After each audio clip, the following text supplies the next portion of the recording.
baby, let them hoes sleep. Body on 10, make your girl OD.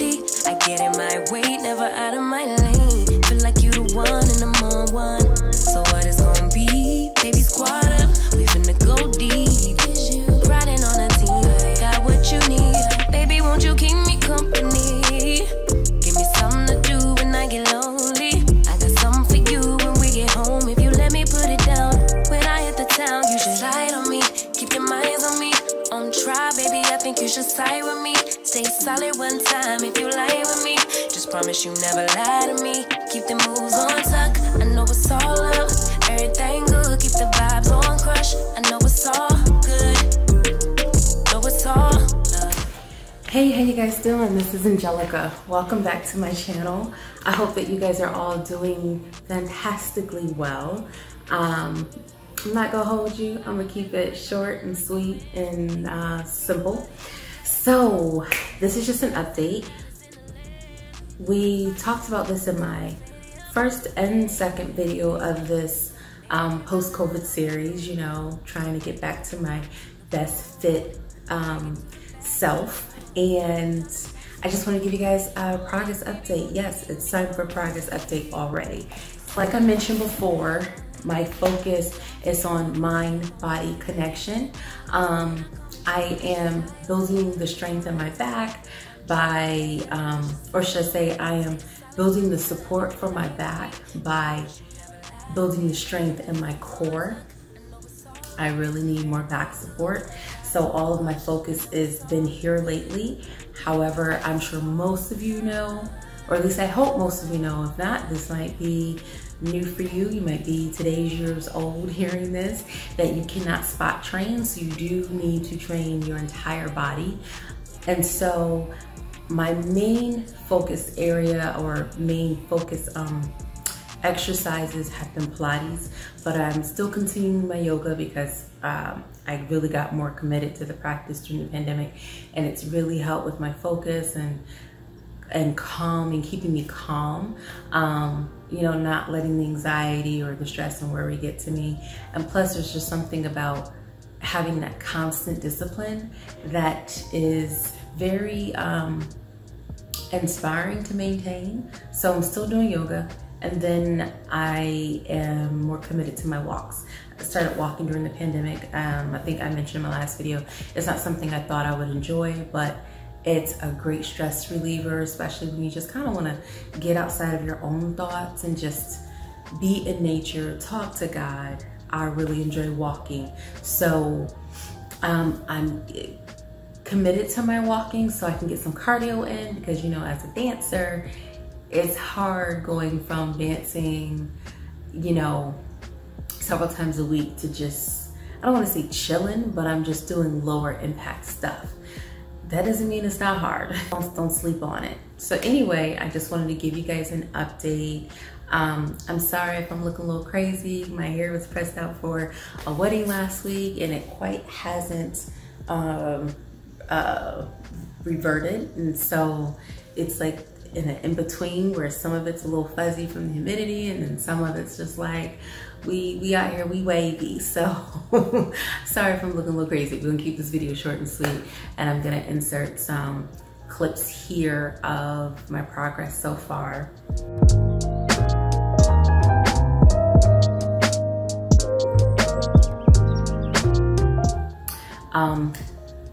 As you can see, so I'm showing these shots in quarters versus every month, because sometimes you don't see the impact from month to month, but when you see it maybe 90 days, 6 months, and a year later, you know, you really see that impact on, you know, that visual presentation. You can really see that big impact. So I'm just gonna show quarterly, because showing 8 months of photos to me is kind of, it's taxing, and it can be monotonous. So let's start with January. For January, as you can see, the belly, she out, yeah. She out there living her best life right now.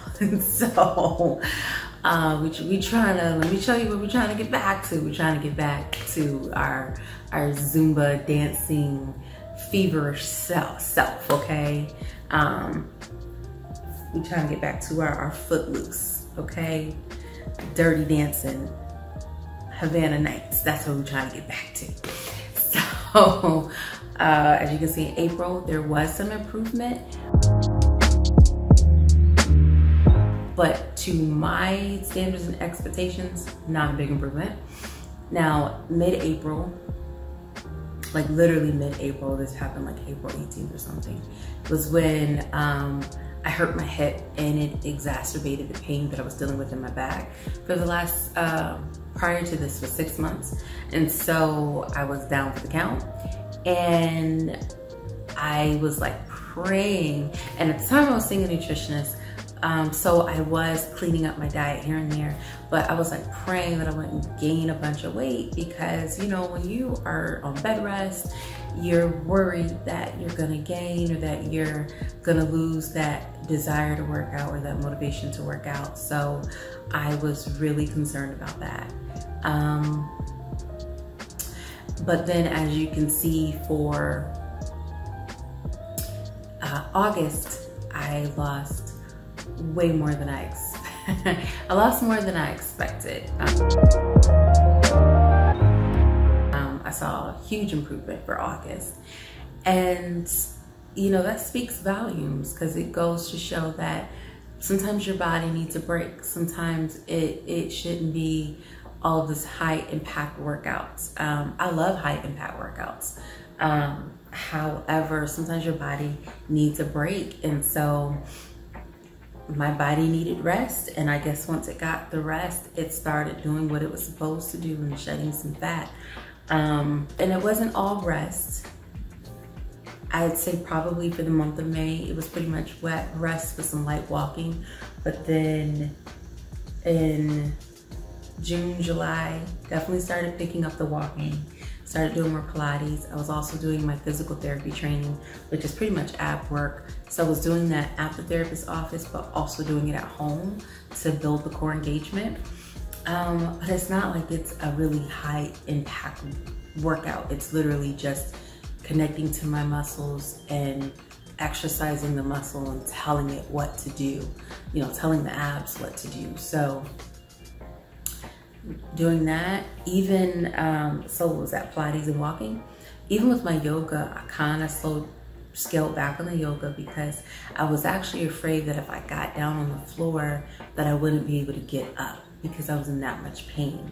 I was extremely, when I say extremely, I was extremely careful getting back into yoga, getting back into anything. Honestly, the only thing I felt comfortable about was walking, and that was only until my hip got better. And I would say after a solid month, my hip felt 10 times better, but my back didn't catch up to my hip, how my hips were feeling right away. My back didn't catch up. So walking was cool. Pilates, I had to work that in gradually, like maybe doing 20-minute circuits versus an hour. Listen, don't sleep on those 20, 30-minute circuits. They are sufficient, okay? They are sufficient. And then lastly, I started incorporating my yoga again. Just having to just be careful and work my body up to where it needs to be. Motto is that I try something for 90 days before I move on. We're not doing the whole muscle confusion over here because it doesn't really work. What works is when you do the same thing repeatedly and so you can actually gauge your improvement. At least that's my belief. One of the trainers I follow online, she has said this, and when she said it, it was like a light bulb turned on in my head, and I was just like, oh, that makes perfect sense. You can't ever gauge your improvement if you're constantly changing the program.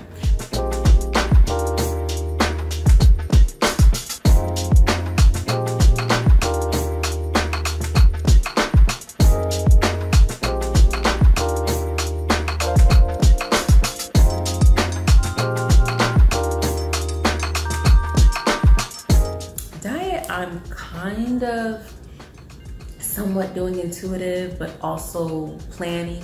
So I've gotten to the point, because inflation is ridiculous, I am coming up with my food plan for the week as I'm doing my grocery list. So I know exactly what I'm going in to buy versus normally I would buy a little of everything, not even a little, a sum of everything. And then I would come up with stuff on the fly, or I would create something based on what I bought, but now I'm having to be way more strategic. Not just with inflation, but also because I've got goals and I want to be focused on what those goals are when it comes to my health. So I am having to be strategic, you know, when I go grocery shopping. So with that being said, a little bit of it is intuitive eating, but some of it is, you know, just for real planning. My focus spots are, and I'm sorry if I keep touching my face. I am, I don't know if I'm dealing with a cold. I'm jet lagged and something's going on with my sinuses here. Anyway, protein is a main thing for me to focus on. Fiber, however, it has to be soluble fiber, because my body needs to be able to process it well, so it's got to be soluble fiber. Those things keep me full, so those are the things that I'm focused on. And I'm focused on whole meals, like 3 square meals, sometimes 4 if I'm really hungry. That's the goal. If I'm gonna snack, it's gonna be on fruit. So I'll give you an example of like what my morning will look like. My morning will look like a bunch of fruit, water, tea or coffee. When I say a bunch of fruit, I mean like watermelon, grapes, pears, peaches, plums, whatever, because I can get fiber from the skin on those things with the exception of watermelon. So that'll help get my digestive system moving in the morning. If I don't have the time to just sit there and eat fresh fruit, I will cut it up, pack it, and take it with me as a snack at work. If I want something cold, then I'll do a smoothie with some spinach. So again, I can get some fiber in there and still get fresh fruit. If it's the weekend or if I'm working from home so I have time to cook, then it might be a breakfast burrito that's normally gonna be like eggs, black beans for protein, avocado, maybe a little bit of chipotle sauce, some spinach, some onions, mushrooms. It's gonna be veggie loaded. And that is an amazing breakfast for me. Like I'm gonna be nice and full, and that will hold me for a few hours. Fruit doesn't hold me, but it's just a great way to get something in that's light, that's not too heavy, and just get my day started and my digestive system started. Lunch is normally gonna be either some potatoes, white or sweet, sometimes rice, depending if I have it. So that's my starch. Meat, protein is gonna be either fish or chicken, and whatever vegetables I have. I try to stick with fresh vegetables. If I can't get a hold of something I might like, it's gonna be frozen and plated up and good to go. Dinner is gonna be more plant-based. And it's gonna be light. So normally like a salad. Honestly, salads are my go-to.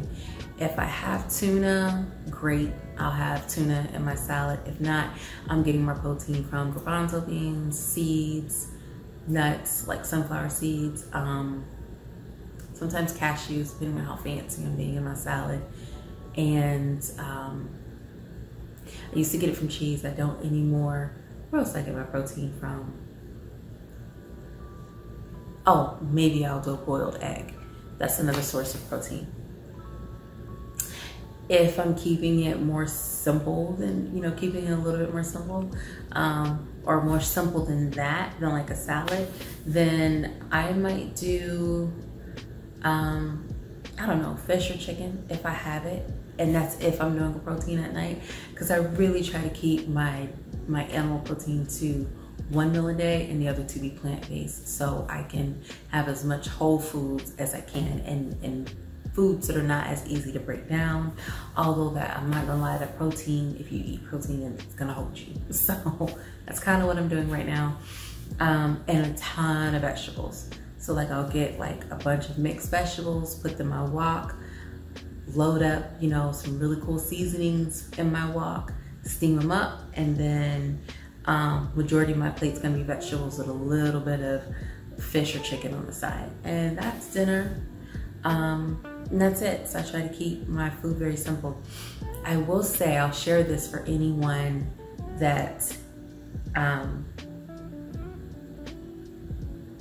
I'll share this for self-awareness, because you may not know that you're doing it. So when I got my nutritionist at the end of last year, I had a food journal. I was used to tracking, so it was easy for me to just share with her what I had. And so I was able to share it with her. And she noticed that my meals, my snacks were high in calories. My snacks on average were between 500 and 700 calories. You know that's equivalent to a meal, and you still hungry? And these are my snacks throughout the day. So midday and mid-afternoon, my snacks are equivalent to a meal. That was pretty high. And so I was going over in calories, because I'm still gonna eat when I get home. I'm still gonna have dinner. And so she said, why not redirect those calories into actual meals so you'll stay fuller longer? And I thought, okay, that makes sense. You know, one, it makes sense. Two, that'll keep me from overeating and getting a hold of my calorie range. And so I started splitting my lunch into two. Like maybe I would have 2 big lunches and split it, or I'm sorry, I'd have 1 big lunch and split it into 2, or like I'd pack 2 small lunches, if that makes sense. And so I was having 4 meals, but I was staying within calorie range, and I wasn't as hungry. I was also reducing my sugar, my carbs, and my fat, because I wasn't snacking as much. Because let's be for real, those processed foods, even if they're quote unquote healthy, it's still a packaged product, which means there's something in it that's making it good to you. It's either fat, it's either sugar, or it's the carb. It's the starch that's in it. So I cut that out, and now when I snack, I'm pretty much snacking on fruit. If you know that you're a snacker, start tracking your calories and what is it that you're eating, just to get an idea if it's harmful to you or if it's helpful to you.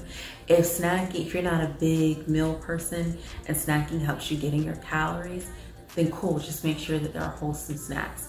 But if you're like me and you thought the snacks were healthy snacks and they were helping carry you throughout the day, and you realize your calories are way too high, redirect that energy and start just really cooking and making more meals so you can stay full.